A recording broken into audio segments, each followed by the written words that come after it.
একদিন কষ্ট টাকাকে বলল, তুমি কত ভাগ্যবান, সবাই তোমাকেই পেতে চায়, কিন্তু আমার থেকে সবাই শুধু দূরেই যেতে চায়।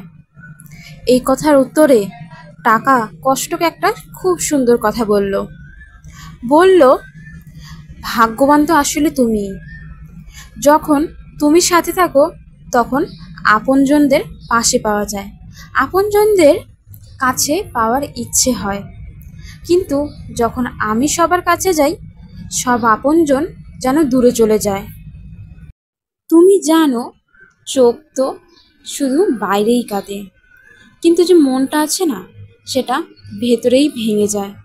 তার হাজার স্বপ্ন ভেঙে যায়, কিন্তু সেই মন ভাঙাটা হয়তো বাইরের থেকে দেখা যায় না, চোখের জলটা দেখা যায়। মানুষের এটা অভ্যাস, না পেলে তার ধৈর্য ধরে না, আর পেয়ে গেলে সে কখনো কেয়ারটাই করে না। জানো তো বন্ধুরা, এখন পর মানুষের থেকে আপন মানুষদের থেকেই সাবধান থাকতে হয়। নমস্কার জানাই আমার সকল মিষ্টি এবং প্রিয় বন্ধুদের। আমি দিয়া তোমাদের সবাইকে দয়াবতী দিয়া বাংলা চ্যানেলে অনেক অনেক স্বাগত। কেমন আছো তোমরা সবাই? আশা করি সবাই অনেক ভালো আছো, সুস্থ আছো। আজ হলো বৃহস্পতিবার। সকালেই রান্না করা থেকে পুজো সব কিছুই হয়ে গিয়েছে, কিন্তু একদম সকাল পাক্কা 6টার দিকে ঘুম থেকে উঠেছিলাম। ওই 5:30টার দিকে ঘুম ভেঙে যায়, কারণ মাথায় তো একটা চিন্তা থেকেই যায় যে 8টার মধ্যে যেহেতু আমাকে রান্না কমপ্লিট করতে হবে, তাই সকালে উঠতেই হবে। 5:30টার মধ্যে ঘুম ভেঙে গেলে ওই 6টার দিকে ঘুম থেকে উঠে 8টার মধ্যে রান্না কমপ্লিট করি।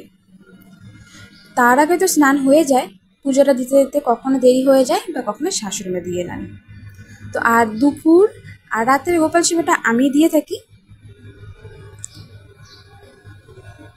তো এখন সবাই খাওয়া দাওয়া করে চলে গিয়েছে কাজে, আর আমিও আমার কাজ করে শুরু করে দিয়েছি।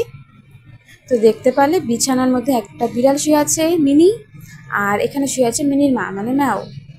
দুজনেই প্রচণ্ড অলস, বিছানার থেকে একদমই উঠবে না। যেখানে শুয়ে থাকবে তুমি 4-5 দিয়ে কাজ হাজার করো, কিন্তু সে কোনোভাবেই উঠবে না।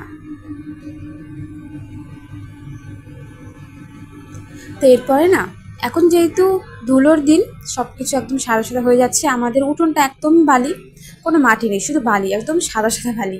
সেই কারণে না একদম পুরো উঠোন সাদা হয়ে থাকে, যতই জল দেই না কেন। তো গাছগুলোর এখানেও একদম সাদা হয়ে রয়েছে। আর দেখো গাছগুলো বেশ সুন্দর এবং সবুজ পাতা হচ্ছে। তো ভাবলাম একটু জল দেওয়া যাক, তাহলে গাছগুলো ভালো থাকবে। ঘুম থেকে ওঠার পর না আর সময়ই পাই না যে তাড়াহুড়োর মধ্যে গাছে জল দিব। ওই যতটা পারি ততটা করার চেষ্টা করি, না হলে ওই করতে করতে 9টা বেজে যায় সব কিছু। ঘর তো মুছেছি, তা ভাবলাম আজকে রান্নাঘরটাও মুছি, আজকে হলো বৃহস্পতিবার সেই কারণে। তো যারা এখনো পর্যন্ত আমার ভিডিওর সাথে জুড়ে রয়েছো, অবশ্যই লাইক করতে পারো, আর কমেন্ট করে জানিও আমার ভিডিওগুলো তোমাদের কেমন লাগছে, এবং সাবস্ক্রাইব করে পাশে থেকো, যাতে নতুন নতুন ভিডিও আসলে সেটা তোমাদের কাছেই প্রথমে পৌঁছে যায়। জানো তো বন্ধুরা, কারো যদি প্রিয় মানুষ হতে চাও না, তাহলে অনেক সময় লেগে যাবে। হয়তো প্রিয় মানুষটা কখনো হতেই পারলাম না, কিন্তু অপ্রিয়টা হতে কিন্তু কোনো কিছুই করতে লাগে না, বা হয়তো অনেক কিছু করার পরেও অপ্রিয়ই থেকে যাই।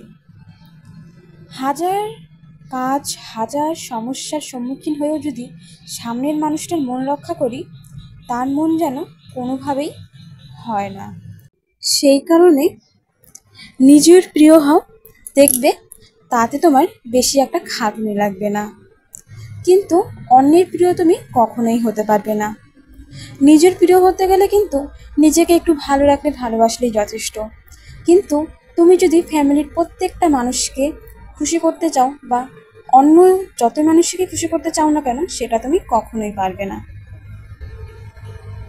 তো চলো, আজকে না পুরো উঠোনটা আর লেপলাম না, একদমই ইচ্ছে করছিল না। একটু গরম গরম পড়েছে তো সেই কারণে আর ইচ্ছে করছিল না। তো যতটা সামনের দিকে পেরেছি ততটা একটু উঠানটা পরিষ্কার করে নিলাম। এরপরে যেই বালতির মধ্যে জল নিয়ে উঠানটা আমি দেখছিলাম তার মধ্যে তো অনেক বালি হয়েছে, সেটা ভালো করে পরিষ্কার করে নিলাম। তো ঘর মোছার পর না আমি বালতিটা একবার ধুয়ে রাখি, কারণ পরে তো ধুতেই হবে। তার থেকে ভালো যখনকার কাজ তখন করে রাখলে যেন ভালোই হয়।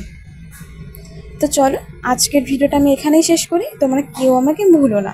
আবার দেখা হবে পরে একটি নতুন ভিডিওতে।